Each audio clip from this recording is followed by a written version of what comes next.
है एवरीवन, आप लोग कैसे हैं? आई होप आप लोग अच्छे होंगे। आपका हमारे चैनल फैजू टेक में फिर से एक बार स्वागत है।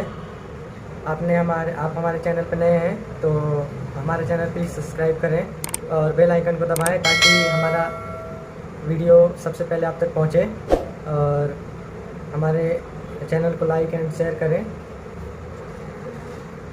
और आज हमारे पास एक ओप्पो का फ़ोन आया है A37, जिसका जैक चेंज करना है हमें। चार्जिंग नहीं ले रहा है ये, और इसके लिए हमें इसका जैक चेंज करना पड़ेगा। तो चलते हैं मोबाइल स्क्रीन पे।